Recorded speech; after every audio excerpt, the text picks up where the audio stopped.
नमस्कार, कशिश न्यूज देख रहे हैं आप। आपके साथ मैं हूं शिखा सरोज सिंह और सीधे आपको लिए चलते हैं जहां देश के प्रधानमंत्री नरेंद्र मोदी मन की बात कर रहे हैं। ही मिल रहे हैं क्योंकि अगले सप्ताह रविवार के दिन ही गणतंत्र दिवस है।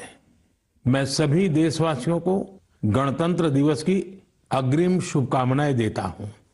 साथियों, इस बार का गणतंत्र दिवस बहुत विशेष है।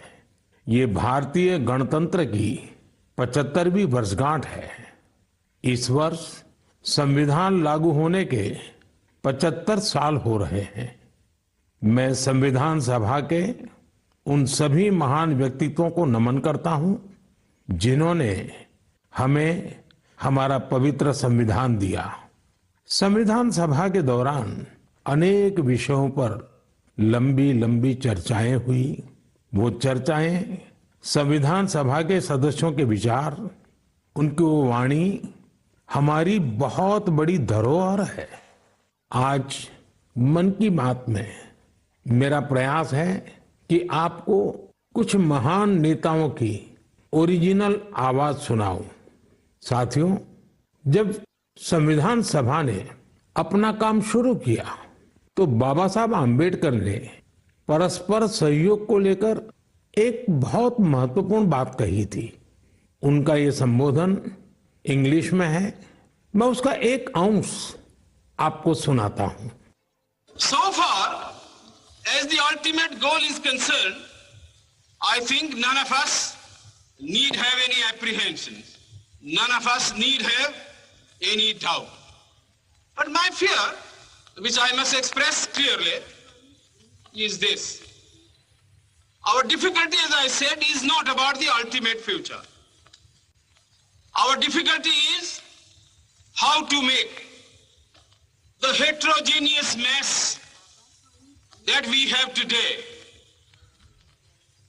take a decision in common and march in a cooperative way on that road which is bound to lead us to unity.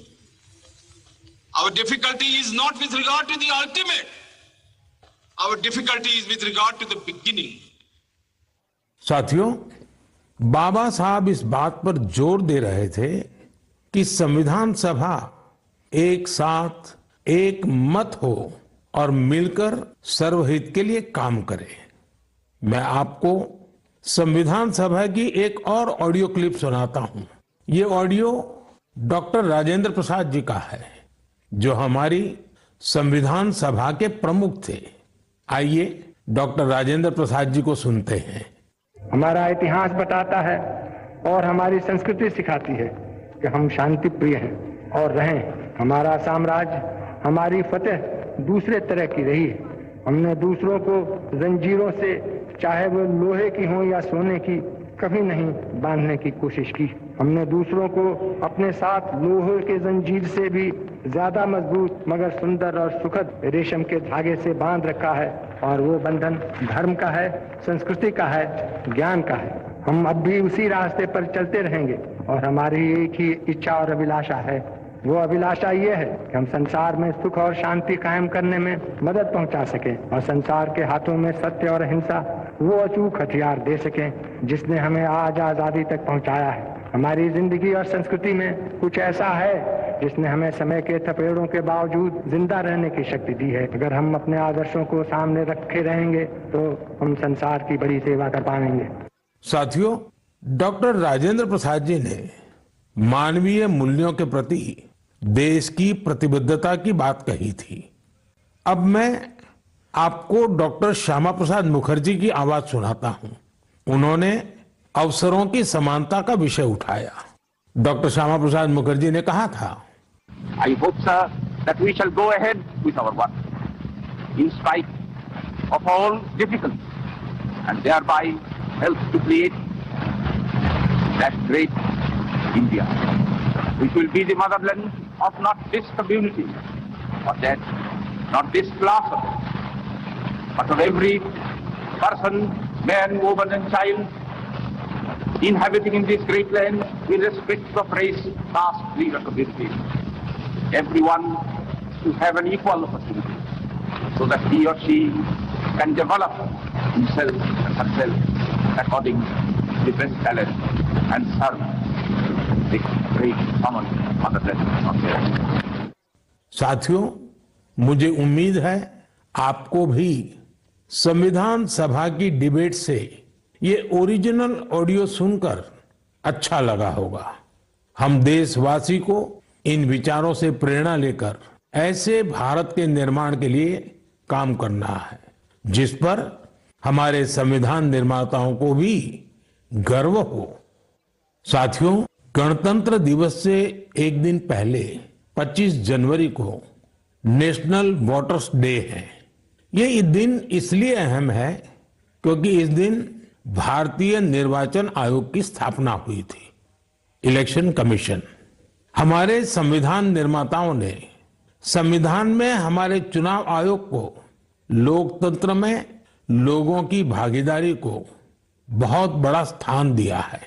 देश में जब 1951-52 में पहली बार चुनाव हुए तो कुछ लोगों को संशय था कि क्या देश का लोकतंत्र जीवित रहेगा, लेकिन हमारे लोकतंत्र ने सारी आशंकाओं को गलत साबित किया। आखिर भारत मदर ऑफ डेमोक्रेसी है। बीते दशकों में भी देश का लोकतंत्र सशक्त हुआ है, समृद्ध हुआ है। मैं चुनाव आयोग का भी धन्यवाद दूंगा जिसने समय समय पर हमारी मतदान प्रक्रिया को आधुनिक बनाया है, मजबूत किया है। आयोग ने जनशक्ति को और शक्ति देने के लिए तकनीकी शक्ति का उपयोग किया। मैं चुनाव आयोग को निष्पक्ष चुनाव के उनके कमिटमेंट के लिए बधाई देता हूं। मैं देशवासियों से कहूंगा कि वो ज्यादा से ज्यादा संख्या में अपने मत के अधिकार का उपयोग करें, हमेशा करें और देश के डेमोक्रेटिक प्रोसेस का हिस्सा भी बने और इस प्रोसेस को सशक्त भी करें। मेरे प्यारे देशवासियों, प्रयागराज में महाकुंभ का श्री गणेश हो चुका है। चिरस्मरणीय जन सैलाब, अकल्पनीय दृश्य और समता समरसता का असाधारण संगम। इस बार कुंभ में कई दिव्य योग भी बन रहे हैं। कुंभ का ये उत्सव विविधता में एकता का उत्सव मनाता है। संगम की रेती पर पूरे भारत के, पूरे विश्व के लोग जुड़ते हैं। हजारों वर्षों से चली आ रही इस परंपरा में कहीं भी कोई भेदभाव नहीं, जातिवाद नहीं। इसमें भारत के दक्षिण से लोग आते हैं, भारत के पूर्व और पश्चिम से लोग आते हैं। कुंभ में गरीब अमीर सब एक हो जाते हैं। सब लोग संगम में डुबकी लगाते हैं, एक साथ भंडारों में भोजन करते हैं, प्रसाद लेते हैं। तभी तो कुंभ एकता का महाकुंभ है। कुंभ का आयोजन हमें ये भी बताता है कि कैसे हमारी परंपराएं पूरे भारत को एक सूत्र में बांधती हैं। उत्तर से दक्षिण तक मान्यताओं को मानने के तरीके एक जैसे ही है। एक तरफ प्रयागराज, उज्जैन, नासिक और हरिद्वार में कुंभ का आयोजन होता है, वैसे ही दक्षिण भूभाग में गोदावरी, कृष्णा, नर्मदा और कावेरी नदी के तटों पर पुष्करम होते हैं। ये दोनों ही पर्व हमारी पवित्र नदियों से, उनकी मान्यताओं से जुड़े हुए हैं। इसी तरह कुंभकोणम से तिरुक्कड़ियूर, कुड़वासल से तिरुचेरै अनेक ऐसे मंदिर हैं जिनकी परंपराएं कुंभ से जुड़ी हुई हैं। साथियों, इस बार आप सब ने देखा होगा कि कुंभ में युवाओं की भागीदारी बहुत व्यापक रूप में नजर आती है। और ये भी सच है कि जब युवा पीढ़ी अपनी सभ्यता के साथ गर्व के साथ जुड़ जाती है तो उसकी जड़ें और मजबूत होती हैं और तब उसका स्वर्णिम भविष्य भी सुनिश्चित हो जाता है। हम इस बार कुंभ के डिजिटल फुटप्रिंट्स भी इतने बड़े स्केल पर देख रहे हैं। कुंभ की ये वैश्विक लोकप्रियता हर भारतीय के लिए गर्व की बात है। साथियों, कुछ दिन पहले ही पश्चिम बंगाल में गंगा सागर मेले का भी विहंगम आयोजन हुआ है। संक्रांति के पावन अवसर पर इस मेले में पूरी दुनिया से आए लाखों श्रद्धालुओं ने डुबकी लगाई है।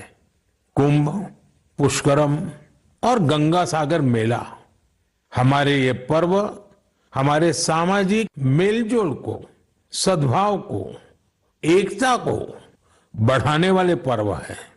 ये पर्व भारत के लोगों को भारत की परंपराओं से जोड़ते हैं और जैसे हमारे शास्त्रों ने संसार में धर्म, अर्थ, काम, मोक्ष चारों पर बल दिया है, वैसे ही हमारे पर्वों और परंपराएं भी आध्यात्मिक, सामाजिक, सांस्कृतिक और आर्थिक हर पक्ष को भी सशक्त करते हैं। साथियों, इस महीने हमने पौष शुक्ल द्वादशी के दिन रामलला के प्राण प्रतिष्ठा पर्व की पहली वर्षगांठ मनाई है। इस साल पौष शुक्ल द्वादशी 11 जनवरी को पड़ी थी। इस दिन लाखों राम भक्तों ने अयोध्या में रामलला के साक्षात दर्शन कर उनका आशीर्वाद दिया। प्राण प्रतिष्ठा की ये द्वादशी भारत की सांस्कृतिक चेतना की पुनः प्रतिष्ठा की द्वादशी है।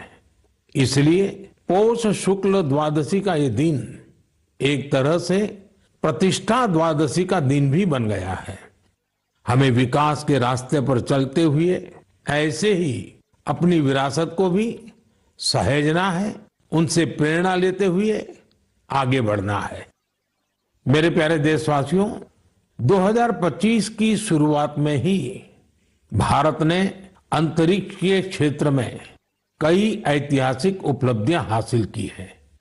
आज मुझे ये बताते हुए गर्व है कि एक भारतीय स्पेस टेक स्टार्टअप बेंगलुरु के पिक्सेल ने भारत का पहला निजी सैटेलाइट कॉन्स्टेलेशन फायरफ्लाई सफलतापूर्वक लॉन्च किया है। यह सैटेलाइट कॉन्स्टेलेशन दुनिया का सबसे high resolution hyper spectral satellite constellation है। इस उपलब्धि ने न केवल भारत को आधुनिक स्पेस टेक्नोलॉजी में अग्रणी बनाया है, बल्कि यह आत्मनिर्भर भारत की दिशा में भी एक बड़ा कदम है। ये सफलता हमारे निजी स्पेस सेक्टर की बढ़ती ताकत और इनोवेशन का प्रतीक है।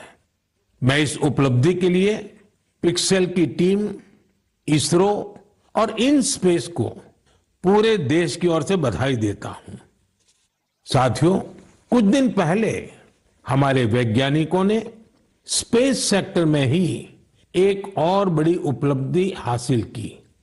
हमारे साइंटिस्ट ने सैटेलाइट्स की स्पेस डॉकिंग कराई है।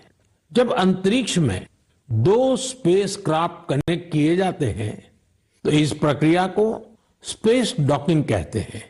यह तकनीक अंतरिक्ष में स्पेस स्टेशन तक सप्लाई भेजने और क्रू मिशन के लिए अहम है। भारत ऐसा चौथा देश बना है जिसने ये सफलता हासिल की है। साथियों, हमारे वैज्ञानिक अंतरिक्ष में पौधे उगाने और उन्हें जीवित रखने के प्रयास भी कर रहे हैं। इसके लिए इसरो के वैज्ञानिकों ने लोबिया के बीज को चुना। 30 दिसंबर को भेजे गए ये बीज अंतरिक्ष में ही अंकुरित हुए। ये एक बेहद प्रेरणादायक प्रयोग है जो भविष्य में स्पेस में सब्जियों उगाने का रास्ता खोलेगा। ये दिखाता है कि हमारे वैज्ञानिक कितनी दूर की सोच के साथ काम कर रहे हैं। साथियों, मैं आपको एक और प्रेरणादायक पहल के बारे में बताना चाहता हूं। आईआईटी मद्रास का एक्सटेम केंद्र अंतरिक्ष में मैन्युफैक्चरिंग के लिए नई तकनीकों पर काम कर रहा है। ये केंद्र अंतरिक्ष में 3D printed buildings, metal forms और ऑप्टिकल फाइबर जैसे तकनीकों पर रिसर्च कर रहा है। ये सेंटर बिना पानी के कंक्रीट निर्माण जैसी क्रांतिकारी विधियों को भी विकसित कर रहा है। एक्सटेम की ये रिसर्च भारत के गगनयान मिशन और भविष्य के स्पेस स्टेशन को मजबूती देगी। इससे मैन्युफैक्चरिंग में आधुनिक टेक्नोलॉजी के भी नए रास्ते खुलेंगे। साथियों, ये सभी उपलब्धियां इस बात का प्रमाण है कि भारत के वैज्ञानिक और इनोवेटर्स भविष्य की चुनौतियों का समाधान देने के लिए कितने विजनरी हैं। हमारा देश आज स्पेस टेक्नोलॉजी में नए कीर्तिमान स्थापित कर रहा है। मैं भारत के वैज्ञानिकों, इनोवेटर्स और युवा उद्यमियों को पूरे देश की ओर से शुभकामनाएं देता हूं।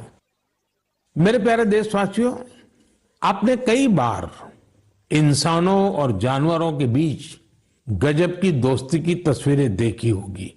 आपने जानवरों की वफादारी की कहानियां सुनी होगी। जानवर पालतू हो या जंगल में रहने वाले पशु, इंसानों से उनका नाता कई बार हैरान कर देता है। जानवर भले बोल नहीं पाते, लेकिन उनकी भावनाओं को, उनके हाव भाव को इंसान भली भांति भांप लेते हैं। जानवर भी प्यार की भाषा को समझते हैं, उसे निभाते भी हैं। मैं आपसे असम का एक उदाहरण साझा करना चाहता हूं। असम में एक जगह है नौगांव। नौगांव हमारे देश की महान विभूति श्रीमद शंकर देव जी का जन्म स्थान भी है। यह जगह बहुत ही सुंदर है। यहाँ हाथियों का भी एक बड़ा ठिकाना है। इस क्षेत्र में कई घटनाएं देखी जा रही थी जहां हाथियों के झुंड फसलों को बर्बाद कर देते थे। किसान परेशान रहते थे, जिससे आसपास के करीब 100 गांवों के लोग बहुत परेशान थे। लेकिन गांव वाले हाथियों की भी मजबूरी समझते थे।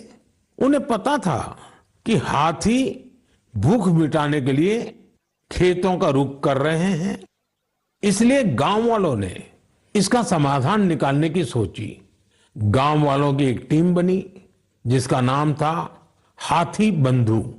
हाथी बंधुओं ने सूझबूझ दिखाते हुए करीब 800 बीघा बंजर भूमि पर एक अनूठी कोशिश की। यहां गांव वालों ने आपस में मिलजुल कर नेपियर ग्रास लगाई। इस घास को हाथी बहुत पसंद करते हैं। इसका असर यह हुआ कि हाथियों ने खेतों की ओर जाना कम कर दिया। यह हजारों गांव वालों के लिए बहुत राहत की बात है। उनका ये प्रयास हाथियों को भी खूब भाया है। साथियों, हमारी संस्कृति और विरासत हमें आसपास के पशु पक्षियों के साथ प्यार से रहना सिखाती है। ये हम सभी के लिए बहुत खुशी की बात है कि बीते 2 महीनों में हमारे देश में 2 नए टाइगर रिजर्व्स जुड़े हैं। इनमें से एक है छत्तीसगढ़ में गुरु घासीदास तमोर पिंगला टाइगर रिजर्व और दूसरा है एमपी में राता पानी टाइगर रिजर्व। मेरे प्यारे देशवासियों, स्वामी विवेकानंद जी ने कहा था, जिस व्यक्ति में अपने आइडिया को लेकर जुनून होता है वही अपने लक्ष्य को हासिल कर पाता है। किसी आइडिया को सफल बनाने के लिए हमारा पैशन और डेडिकेशन सबसे जरूरी होता है। पूरी लगन और उत्साह से ही इनोवेशन, क्रिएटिविटी और सफलता का रास्ता अवश्य निकलता है। कुछ दिन पहले ही स्वामी विवेकानंद जी की जयंती पर मुझे विकसित भारत यंग लीडर्स डायलॉग का हिस्सा बनने का सौभाग्य मिला। यहां मैंने देश के कोने कोने से आए युवा साथियों के साथ अपना पूरा दिन बिताया। युवाओं ने स्टार्टअप्स, कल्चर, विमेन, यूथ और इंफ्रास्ट्रक्चर जैसे कई सेक्टर्स को लेकर अपने आइडियाज शेयर किए। यह कार्यक्रम मेरे लिए बहुत यादगार रहा। साथियों, कुछ दिन पहले ही स्टार्टअप इंडिया के 9 साल पूरे हुए हैं। हमारे देश में जितने स्टार्टअप्स 9 साल में बने हैं, उनमें से आधे से ज्यादा टियर 2 और टियर 3 शहरों से हैं। और जब ये सुनते हैं तो हर हिंदुस्तानी का दिल खुश हो जाता है। यानी हमारा स्टार्टअप कल्चर बड़े शहरों तक ही सीमित नहीं है। और आपको यह जानकर हैरानी होगी कि छोटे शहरों के स्टार्टअप्स में आधे से ज्यादा का नेतृत्व हमारी बेटियां कर रही है।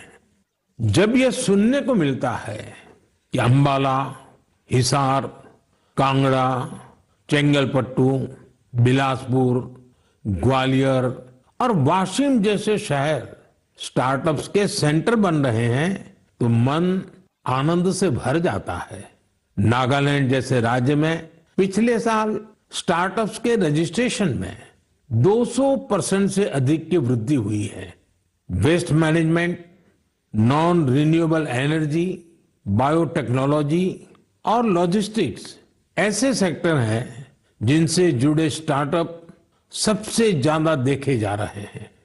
ये कन्वेंशनल सेक्टर्स नहीं है, लेकिन हमारे युवा साथी भी तो कन्वेंशनल से आगे की सोच रखते हैं, इसलिए उन्हें सफलता भी मिल रही है। साथियों, 10 साल पहले जब कोई स्टार्टअप के क्षेत्र में जाने की बात करता था तो उसे तरह तरह के ताने सुनने को मिलते थे। कोई ये पूछता था कि आखिर स्टार्टअप होता क्या है, तो कोई कहता था कि इसे कुछ होने वाला नहीं है। लेकिन अब देखिए, 1 दशक में कितना बड़ा बदलाव आ गया।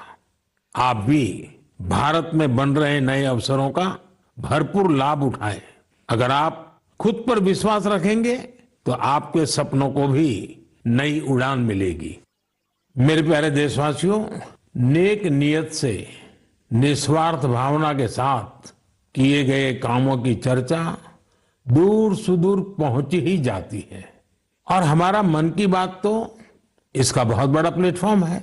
हमारे इतने विशाल देश में दूर दराज भी अगर कोई अच्छा काम कर रहा होता है, कर्तव्य भावना को सर्वोपरि रखता है, तो उसके प्रयासों को सामने लाने का ये बेहतरीन मंच है। अरुणाचल प्रदेश में दीपक नाबाम जी ने सेवा की अनूठी मिसाल पेश की है। दीपक जी यहाँ लिविंग होम चलाते हैं, जहां मानसिक रूप से बीमार, शरीर से असमर्थ लोगों और बुजुर्गों की सेवा की जाती है। यहाँ पर ड्रग्स की लत के शिकार लोगों की देखभाल की जाती है।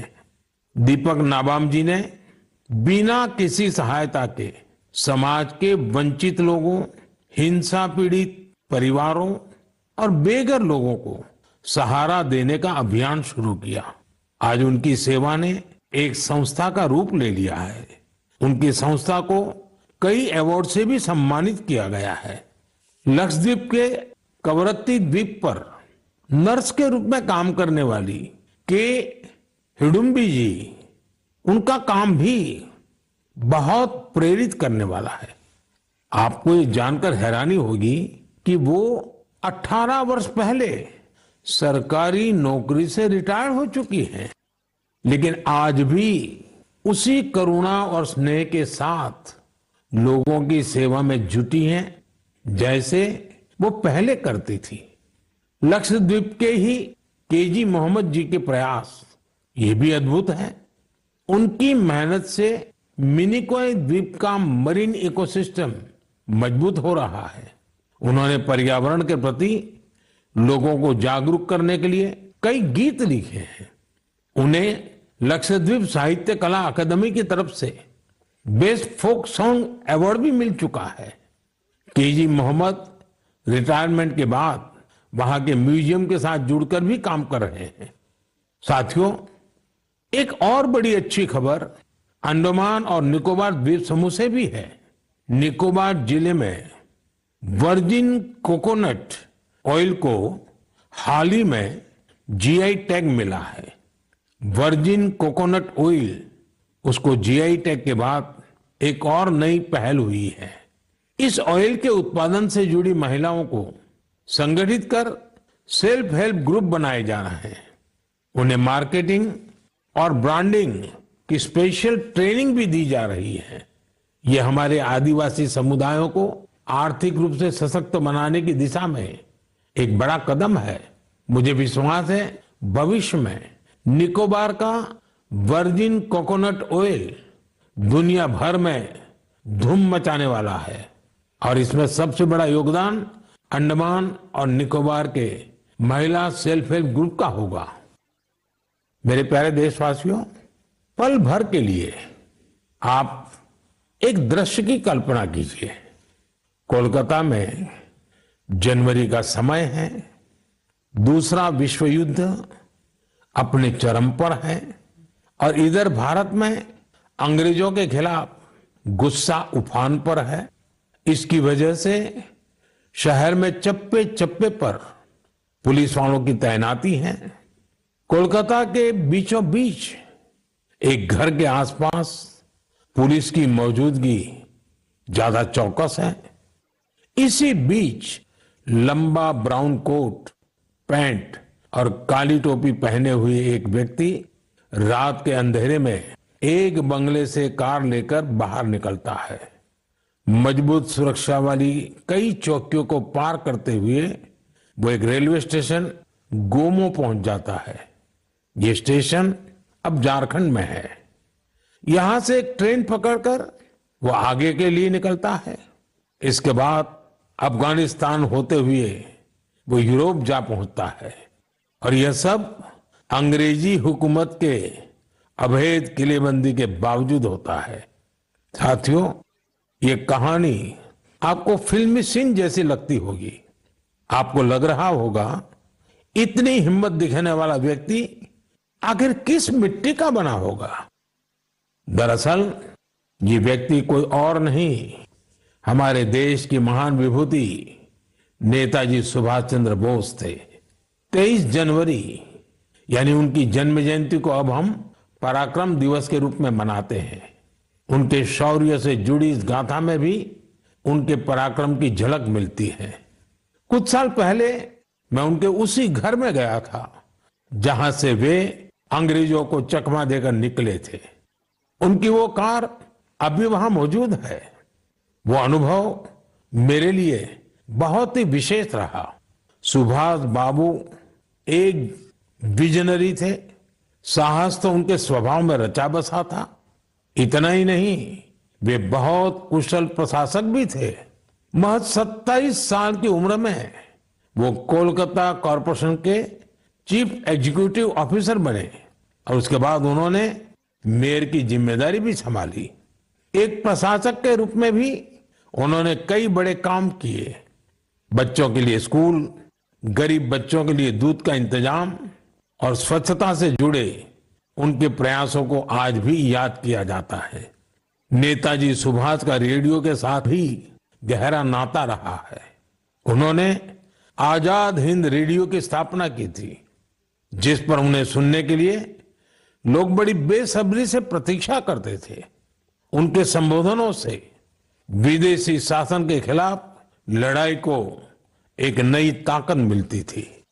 आजाद हिंद रेडियो पर अंग्रेजी, हिंदी, तमिल, बांग्ला, मराठी, पंजाबी, पश्तो और उर्दू में न्यूज बुलेटिन का प्रसारण होता था। मैं नेताजी सुभाष चंद्र बोस को नमन करता हूं। देश भर के युवाओं से मेरा आग्रह है कि वे उनके बारे में अधिक से अधिक पढ़ें और उनके जीवन से निरंतर प्रेरणा ले।